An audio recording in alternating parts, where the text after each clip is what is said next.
As a consultant I work with so many institutions जहाँ पे अक्सर आजकल असेसमेंट ही पे फोकस है। पिछले दिनों एक स्कूल वेरी प्रोमिनेंट चेन जहाँ पे मैं उनके प्रिंसिपल्स और एजुकेशन लीडर से बात कर रही थी। आई सेड क्या there is this because I work with corporate and academia both, तो I was like how many of us really introduce the concept of design thinking in our students. अब हम बात कर रहे हैं एक्चुअल इश्यूज जो हमारे लर्निंग एसएलओ बेस्ड टीचिंग और असेसमेंट पे आ रहे हैं, because it's lots of objectives. एक टाइम में एक ऑब्जेक्टिव को अचीव करने की बजाय हम मल्टीपल ऑब्जेक्टिव्स की बात कर रहे हैं, राइट? और जो मल्टीपल ऑब्जेक्टिव्स की बात कर रहे हैं, we have to design projects.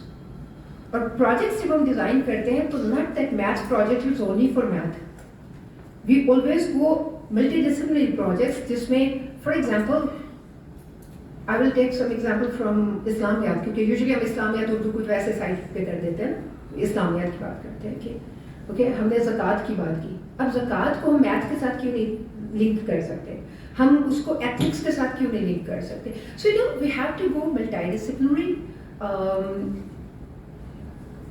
Objectives defined है, टीचर्स ट्रेनिंग पे हमें बहुत फोकस करने की ज़रूरत है। आई वुड रिग्रेट टू से कि मेरे लिए 1 या 2 दिन का ओरिएंटेशन सेशन ट्रेनिंग नहीं होता, स्पेशली फॉर असेसमेंट। असेसमेंट को आप थेरेटिकली नहीं लेके चलते, असेसमेंट में आपको लैब्स डिफाइन करनी होती है। So let's resolve when you go back, आप अपने टीचर्स की जो ट्रेनिंग करवाएं इन सर्विस या जिस भी तरह की ट्रेनिंग आप किसी से हायर करें, टेल देम कि असेसमेंट की जो आपकी होगी ट्रेनिंग वो लैब बेस्ड होगी, do it at least for 1 week, ताकि वो डिज़ाइन करें, उसको असेस करें और रूब्रिक्स डिफाइन करना सीखें। Thank you.